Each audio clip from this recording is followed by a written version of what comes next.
A warm welcome to Mwalimu Anundo Official Channel, a channel which has a talk that will impact to your life positively. Thank you so much for tuning in. Thank you so much for liking. Thank you so much for commenting. Thank you. So God bless you so much. For those who have not subscribed, kindly do so that we can move together. Today we have a very good discussion, an educative discussion to the society. We want to talk about stress. We want to understand more about stress. Of course, when you move out, when you go somewhere, meet friends, you can't miss a person telling you that I'm stressed. And sometimes you may not understand what is really stress. You can't miss a relative. You can't miss a colleague at work who is stressed. So you need to understand what is really stress, so that you can help this person about stress. Okay, I want to define stress as the psychological and the physiological reaction to a perceived or a real threat to the body.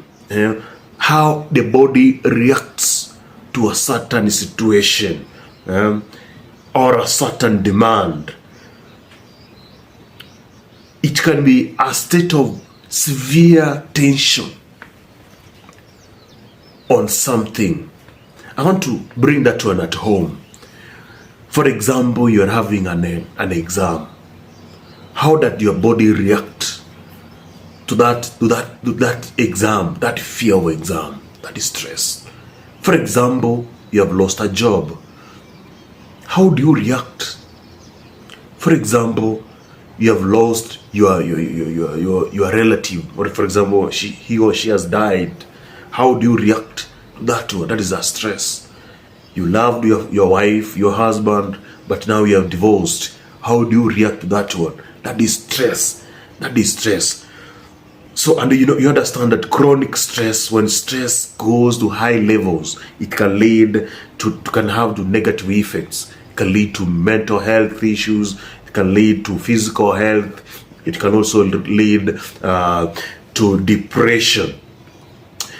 I want you to understand something here about stress. Stress has two components. One component is the cause or the threat, or we call it the agent. Let's say the agent of stress. What is really causing stress? Those are the two components of stress. What are the agents or the factors that are causing stress? That can be, for example, in a family issue can lead to stress. For example, a workplace, a lot of demand at the workplace, for example, that one can cause stress, can produce stress. Number two component is the response. How do you respond to the stress? It depends. This one depends on an individual. How does an individual respond to certain agent of stress? So by understanding that one, you will be able to know how you can deal with stress. I want you to give examples of stress. Examples of stress, not examples of agents of stress. For example, having an exam, being caught up in a traffic jam that can cause stress. Losing a friend, lost a job, betrayal, for example, in a marriage, that one can cause stress.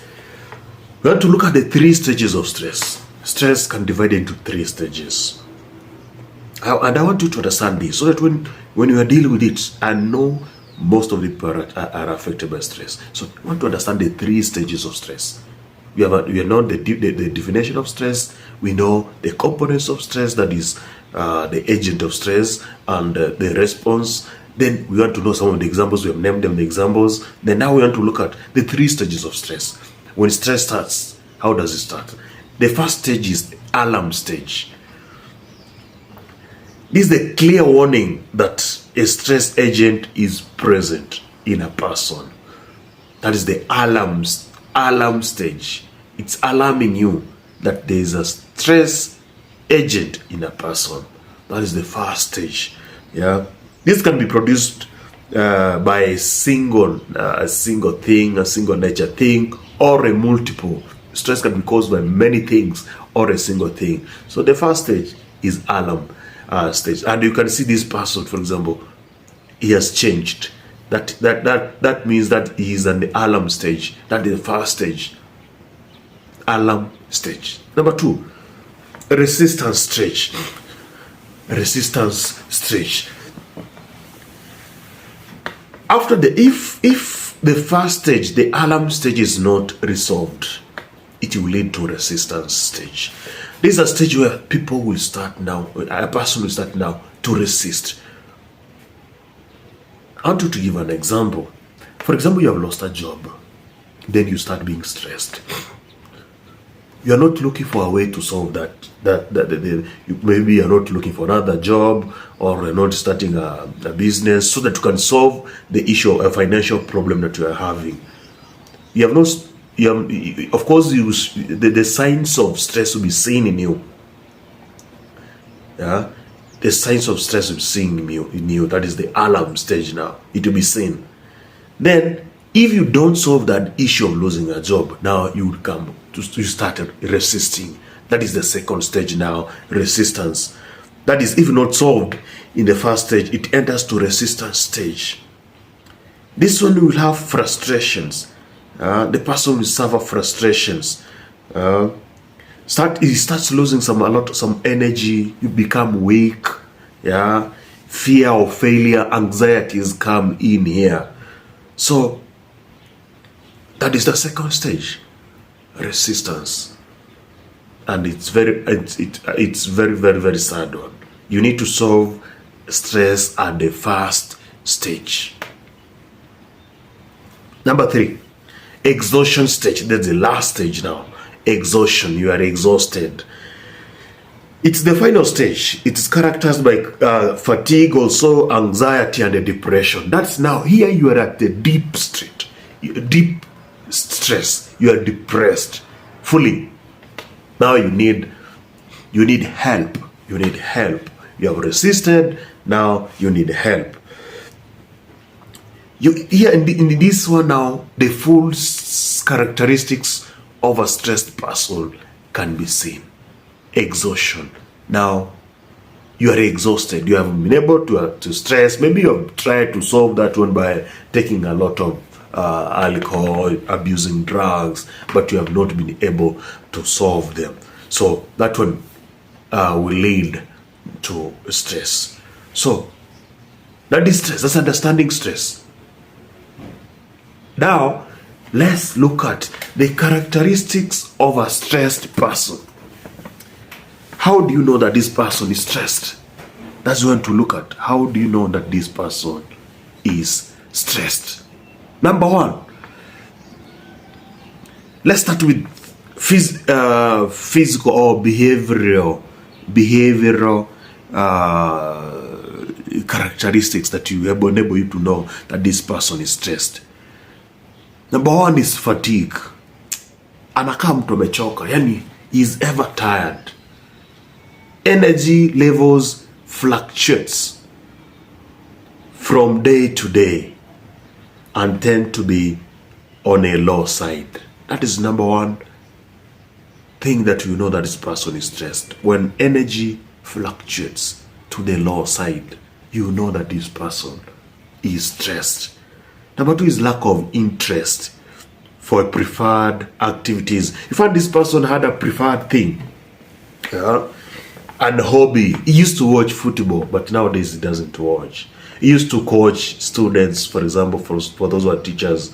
He used to coach, he used to run, he used to teach well, but he starts losing interest.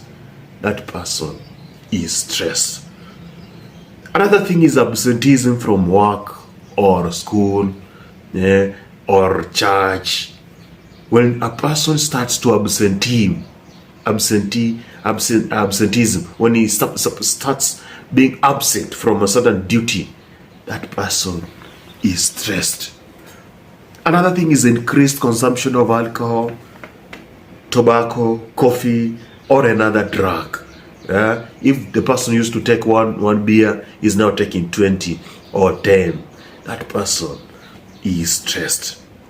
Also, a person who is unable to address people verbally, our group of verbally satisfactory. For example, he or she is given an opportunity. Can you say hi to these guys? And the person is unable to address them satisfactorily. That person is stressed. He or she needs help. Another one is suspicion increases. He suspects either the spouse or the friends. This person, we find him blaming people. He has a tendency to blame others and does not take responsibility for his problems, for his mistakes. That person is stressed. He needs help. He needs help. Also, another thing that can show you that that person is stressed, for example, a spouse. For those guys who are married, if your husband or your wife lacks sleep, insomnia, sleep patterns changes, the guy does not sleep, that person is stressed. You can help him or her. You can help him or her. Also, avoiding social situations. He is ever alone. That person likes being alone. He isolates himself. Where people are, you cannot find him.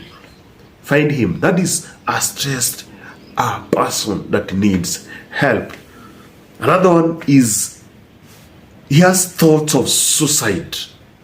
If a person has thoughts of suicide, or he has attempted to take his or her life, that person is stressed. That person needs help. So those are behavioral characteristics of a stressed person.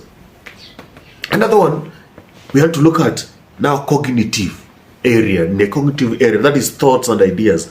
How does the person think? How does that person, what about the ideas? What happens? How can you know that he's stressed? Number one is that if that person has a difficulty on concentrating on a demanding activity, in that you cannot sit, for example, if it is a meeting, that person cannot concentrate.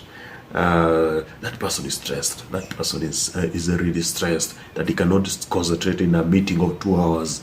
That person is stressed. Also, short-term and long-term memory decrease. There's loss of memory. He doesn't remember some things. That person also he needs help. Frequent making of mistakes. He does not solve some issues amicably. He makes an error from one error to another. That person is also stressed. If there is a problem that needs to be solved and that person is unable to solve it at the short time required, or if when he is solving that problem, he makes another error, be aware that that person is stressed. The thinking of that person, if the person, when he's thinking, does not think consistently or logically. When you are making an argument and you cannot, that this person, the way he's arguing is not consistent, or the thinking is not logical, that's a person who is stressed. The last one, about emotional area, you have got the cognitive, behavioral, and emotional. The person nervous, ni mwoga, he can't relax. He's ever anxious, anxiety, is ever anxious for no good reason. That person is stressed. Ethics is less concerned. Is less concerned about ethics, the morals and the principles of life. That person does not really care. He does not care about morals.